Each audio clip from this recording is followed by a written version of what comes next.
الحمد للہ وکفی والصلاة والسلام علی عبادہ الذین اصطفی اما بعد۔ معزز سامعین و ناظرین، انسانی زندگی کے اندر بہت ساری مشکلات اور پریشانیاں انسان کو درپیش آتی ہیں۔ تمام مقاصد میں کامیابی اور مشکلات اور مصائب سے نجات پانے کے لیے 10 اعمال ایسے ہیں کہ اگر انسان ان کے اوپر عمل کرے، پابندی کرے،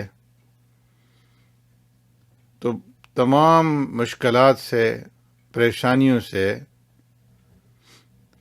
اسے خلاصی اور چھٹکارا حاصل ہو جاتا ہے۔ جیسے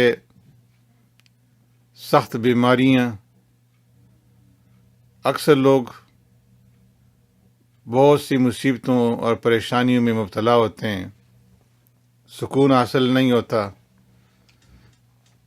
بلڈ پریشر، دل کی بیماریاں اور دوسرے بہت سارے امراض میں مبتلا ہونا، اسی طرح رزق کی تنگی، کاروبار میں مشکلات اور مصائب کا پیش آنا، نکاح نہ ہونے کی وجہ سے پریشان ہونا، قرض کی وجہ سے پریشانی، کاروبار یا پڑھائی میں دل نہ لگنا، بات کے اوپر غصہ آنا اور غصے کا غلبہ ہونا، ماں باپ، بہن بھائی، عزیز اقارب سے نفرت کرنا، گناہوں سے نفرت نہ ہونا، دین کی طرف رغبت نہ ہونا، جادو یا بد نظری کا اندیشہ ہونا، ایسے ہی غلط ماحول سے پریشان ہونا، اور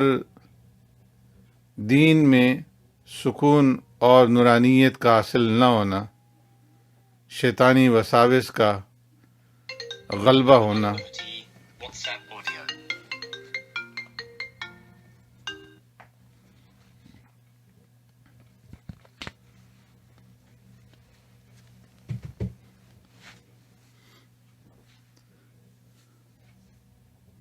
تو ان تمام چیزوں کے اندر انسان اگر ان 10 اعمال کا اہتمام کرے تو اللہ رب العزت ان تمام پریشانیوں سے اسے نجات عطا فرماتے ہیں۔ ان میں سے پہلا جو عمل ہے وہ لا حول ولا قوت الا باللہ کا ہے۔ تیسرا کلمہ جب ہم پڑھتے ہیں سبحان اللہ والحمد للہ ولا الہ الا اللہ واللہ اکبر ولا حول ولا قوت الا باللہ، تو یہ جو آخری حصہ ہے لا حول ولا قوت الا باللہ، جس کا معنی ہے نہیں ہے طاقت گناہوں سے بچنے کی لیکن اللہ رب العزت کی حفاظت سے، اور نہیں ہے قوت اللہ کی اطاعت کی مگر اللہ رب العزت کی مدد سے۔ پیارے پیغمبر صلی اللہ علیہ وسلم نے ارشاد فرمایا کہ لا حول ولا قوت الا باللہ یہ 99 آفات کے لیے علاج ہے، اور جس میں سب سے چھوٹی آفت پریشانی ہے۔ اسی طرح پیارے پیغمبر صلی اللہ علیہ وسلم نے فرمایا کہ جب بندہ لا حول ولا قوت الا باللہ پڑھتا ہے تو اللہ رب العزت اس کے جواب میں فرماتے ہیں کہ یہ تابعدار بن گیا اور اس نے اپنا کام اپنے رب کے سپرد کر دیا۔ ایک روایت کے اندر پیارے پیغمبر صلی اللہ علیہ وسلم نے ارشاد فرمایا کہ لا حول ولا قوت الا باللہ جنت کے خزانوں میں سے ایک خزانہ ہے۔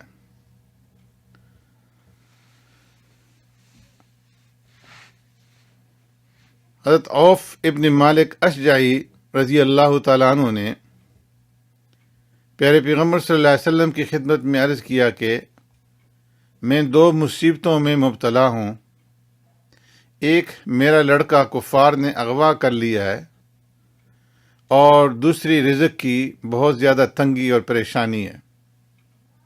تو پیارے پیغمبر صلی اللہ علیہ وسلم نے دو وصیتیں فرمائیں، ایک فرمایا کہ تقوی اختیار کرو، اور دوسرا فرمایا کہ لا حول ولا قوت الا باللہ، اس کو کثرت کے ساتھ پڑھا کرو۔ انہوں نے یہ دونوں کام شروع کیے۔ وہ ابھی اپنے گھر ہی میں تھے کہ ان کا لڑکا بھی واپس آ گیا، اور جب واپس آیا تو اپنے ساتھ 100 اونٹ لے کر کے آیا۔ اسی طریقے سے دیگر جو پریشانیاں تھیں وہ ختم ہو گئی۔ تو اس لیے لا حول ولا قوت الا باللہ کے پڑھنے کا ہم اہتمام کریں، اور اس کو اپنے 24 گھنٹے کے معمولات کے اندر شامل کر لیں۔ جب ہم اس کا اہتمام کریں گے تو احساس ہوگا کہ کس طریقے سے اللہ رب العزت انسان کی پریشانیوں کو دور فرماتے ہیں، اور پھر جو وقت ہمارا غفلت کے اندر گزرا ہوا ہوگا اس کے اوپر بھی ہمیں پشیمانی ہوگی۔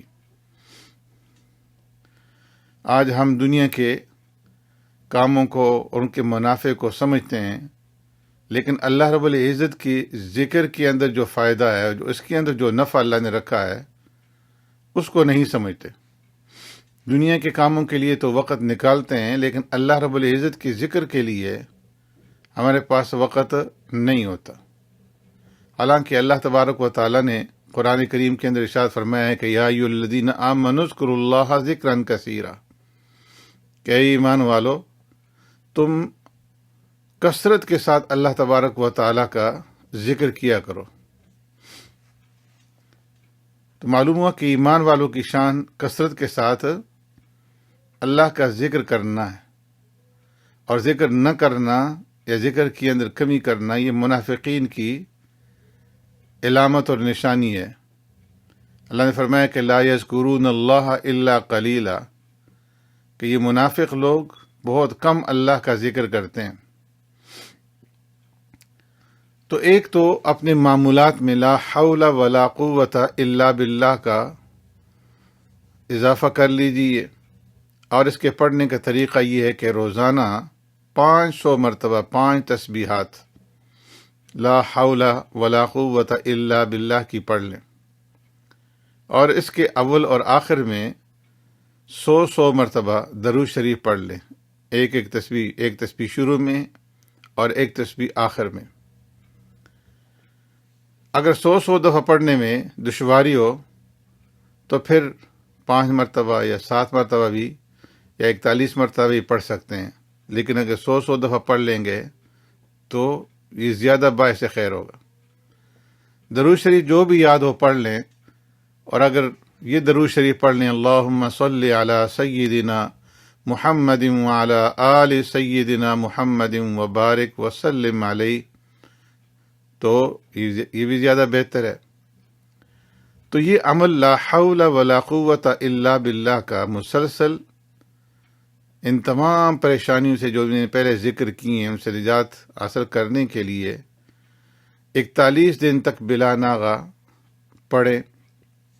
اگر کسی دن ناغہ ہو جائے تو دوسرے دن اس کی تعداد کو ڈبل کر دیں، 500 کے بجائے 1000 مرتبہ پڑھ لیں۔ اگر یہ ساری تسبیحات ایک ہی محفل کے اندر، ایک ہی مجلس کے اندر، ایک ہی جگہ میں بیٹھے ہوئے، ایک ہی نشست کے اندر ہو جائیں تو زیادہ بہتر ہے۔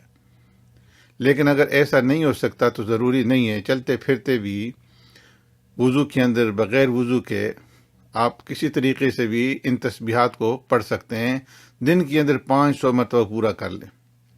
اسی طرح اگر مائیں بہنیں ماہواری سے ہیں تو وہ اس کی حالت کے اندر بھی ان تسبیحات کا ورد کر سکتی ہیں، اس کو پڑھ سکتی ہیں۔ اور جب ان تسبیحات کو پڑھ لیں لا حول ولا قوت الا باللہ، تو اس کے بعد اللہ رب العزت سے اپنی حاجات کے لیے دعا کریں تو یہ زیادہ بہتر ہے۔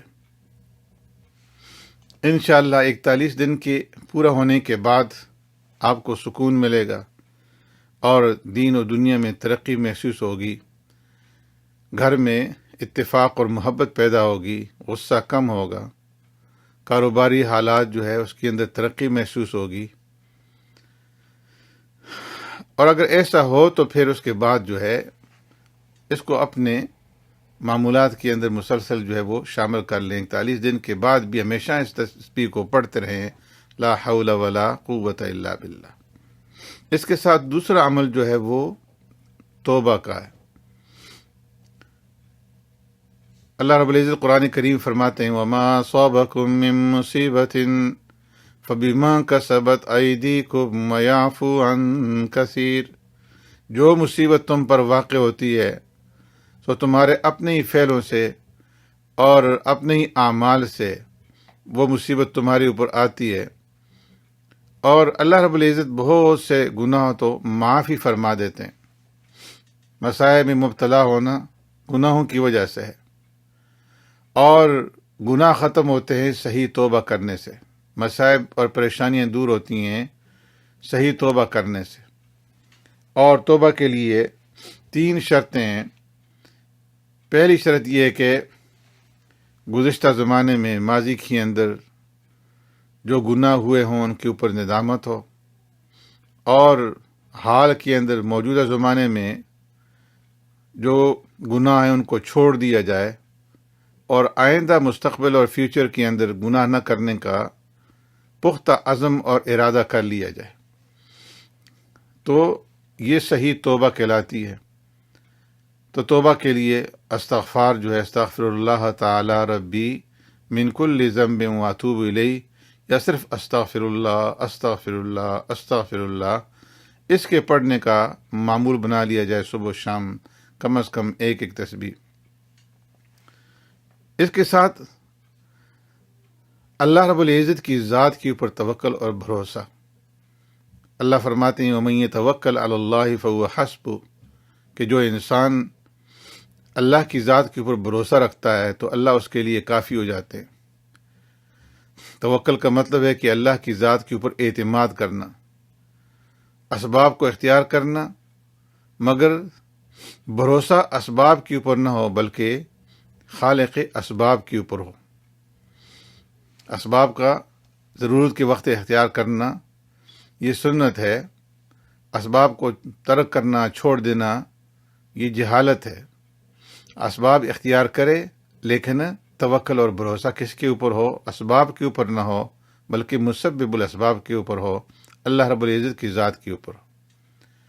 اس کے ساتھ ساتھ چوتھا جو عمل ہے وہ تقوی اور پرہیزگاری کا اختیار کرنا۔ اللہ فرماتے ہیں وَمَن يَتَّقِ اللَّهَ يَجْعَل لَّهُ مَخْرَجًا وَيَرْزُقْهُ مِنْ حَيْثُ لَا يَحْتَسِبُ، کہ جو شخص اللہ سے ڈرتا ہے اللہ تعالی اس کو مضرتوں کے اندر اور نقصانات کے اندر، مشکلات کے اندر، پریشانیوں کے اندر اس کے لیے نجات کی شکل نکال دیتے ہیں، اور اگر رزق میں تنگی ہے تو اس کو ایسی جگہ سے رزق عطا کیا جاتا ہے جہاں سے اس کا وہم و گمان بھی نہیں ہوتا۔ ایک مقام پہ اللہ نے فرمایا وَمَن يَتَّقِ اللَّهَ يَجْعَل لَّهُ مِنْ أَمْرِهِ يُسْرًا، کہ جو اللہ سے ڈرے گا تو اللہ رب العزت اس کے کام میں سہولت پیدا فرما دے گا۔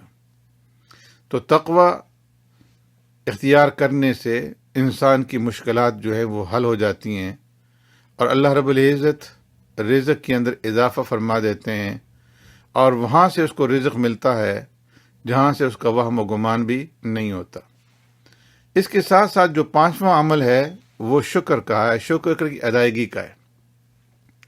قرآن کریم میں اللہ رب العزت فرماتے ہیں لَإِن شَكَرْتُمْ لَأَزِيدَنَّكُمْ وَلَئِن كَفَرْتُمْ إِنَّ عَذَابِي لَشَدِيدٌ، فرمایا اگر تم شکر کرو گے تو میں تمہارے لیے اپنی نعمتوں کو بڑھا دوں گا، زیادہ کر دوں گا، اور اگر ناشکری کرو گے تو یاد رکھو میرا عذاب بھی بڑا سخت ہے۔ تو شکر کی ادائیگی کا حکم خود اللہ رب العزت نے دیا، اور یہ فرمانبرداری کرنے والوں کی علامت ہے کہ وہ اللہ کی نعمتوں کے اوپر جو بھی نعمت ملے اس کے اوپر اللہ کا شکر ادا کرے۔ اللہم لک الحمد ولک الشکر، اے اللہ ساری تعریفیں تیرے لیے ہیں، تیرا ہی شکر ہے کہ تو نے مجھے یہ نعمتیں عطا فرمائی، مجھے اس پریشانی سے بچایا۔ تو اللہ رب العزت کی ہر نعمت کے اوپر اس کا شکر ادا کرنا۔ اس کے ساتھ ساتھ جو چھٹا عمل ہے وہ ہے صبر کا۔ قرآن کریم میں اللہ نے فرمایا یا ایھا الذین آمنوا استعینوا بالصبر والصلاۃ ان اللہ مع الصابرین، اے ایمان والو صبر اور نماز سے مدد لیا کرو، بے شک خدا صبر کرنے والوں کے ساتھ ہے۔ صبر کو سمجھنے کے لیے دو چیزیں ہیں۔ اول، ہر مصیبت کا آنا اللہ رب العزت کی طرف سے سمجھے کہ جو بھی پریشانی اور مصیبت اور میرے اوپر آئی ہے یہ میرے رب کی طرف سے، میرے مالک کی طرف سے ہے، اور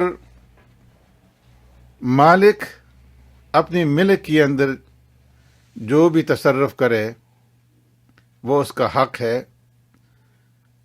کسی کے لیے ناراضگی کی بات نہیں ہے، وہ مالک ہے، مختار ہے، جو چاہے کرے۔ اور دوسرا، صبر کرنے پر ثواب کی امید رکھے، اس لیے کہ قرآن کریم کا فیصلہ ہے کہ انما یوفی الصابرون اجرہم بغیر حساب، کہ صبر کرنے والوں کو بے حساب اجر ملے گا۔ تو مصائب کے اوپر، پریشانیوں کے اوپر صبر کرتا رہے، جزا فضا نہ کرے، رونا دھونا نہ کرے، شکوہ شکایت نہ کرے، بلکہ اسے اللہ رب العزت کی طرف سے سمجھ کر کے اس کے اوپر صبر کرے۔ اس کے ساتھ ساتھ ساتواں جو عمل ہے وہ صلاۃ حاجت کا ہے۔ اللہ رب العزت فرماتے ہیں یا ایھا الذین آمنوا استعینوا بالصبر والصلاۃ، اے ایمان والو صبر اور نماز کے ذریعے سے تم مجھ سے مدد مانگا کرو۔ اور حدیث شریف میں ہے کہ نماز اللہ تعالیٰ سے مدد مانگنے کا ذریعہ ہے۔ اسی لیے روایات کے اندر آتا ہے کہ صحابہ اکرام کو جب کوئی ضرورت اور مشکل پیش آتی تو اپنے حاجات اور ضروریات کے حل کے لیے اللہ کی طرف رجوع کرتے، نماز کی طرف رجوع کرتے، نماز کے اندر مشغول ہو جاتے تھے۔ تو اس لیے 2 رکعت نماز صلاۃ حاجت پڑھ کر کے اپنی مشکلات کے لیے اور اپنی حاجات کے لیے اللہ سے سوال کیا جائے۔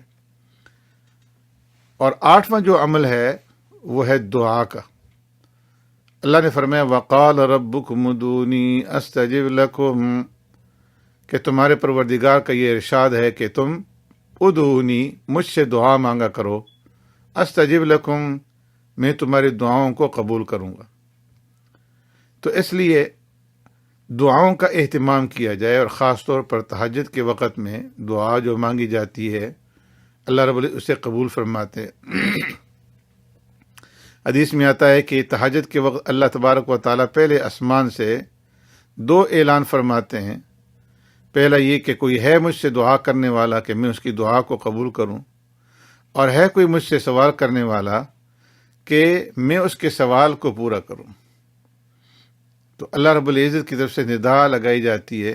اللہ رب العزت انسانوں کی طرح معاملہ نہیں فرماتے کہ انسان سے اگر کوئی چیز مانگی جائے تو انسان ناراض ہوتا ہے، لیکن اللہ رب العزت کے ہاں معاملہ برعکس ہے کہ اللہ سے اگر کوئی بندہ نہ مانگے تو اللہ اس کے اوپر ناراض ہوتے ہیں۔ تو دعاؤں کے مانگنے کا اہتمام کیا جائے۔ اور 9واں جو عمل ہے وہ یہ کہ جو بھی انسان نیک عمل کرے تو اپنے دعا کے اندر اس نیک عمل کا واسطہ بھی اللہ رب العزت سے دے کر کے اس عمل کے واسطے سے دعا مانگی جائے تو وہ دعا بھی اللہ رب العزت کے ہاں مقبول ہوتی ہے۔ جس طرح کہ بخاری شریف کی حدیث میں 3 آدمیوں کا واقعہ آتا ہے کہ جو ایک غار کے اندر پھنس گئے تھے، غار کا منہ بند ہو گیا تھا ایک بہت بڑی چٹان کے سرکنے کی وجہ سے، اور پھر انہوں نے اپنے اپنے اعمال کا واسطہ دے کر کے اللہ رب العزت سے دعا مانگی تو اللہ نے اس پریشانی سے انہیں نجات عطا فرمائی۔ اور اس کے ساتھ ساتھ 10واں جو عمل ہے وہ ہے صدقہ اور خیرات کا۔ حدیث میں پیارے پیغمبر صلی اللہ علیہ وسلم نے ارشاد فرمایا کہ الصدقۃ ترد البلاء، کہ صدقہ جو ہے یہ مصائب کو، پریشانیوں کو ٹال دیتا ہے۔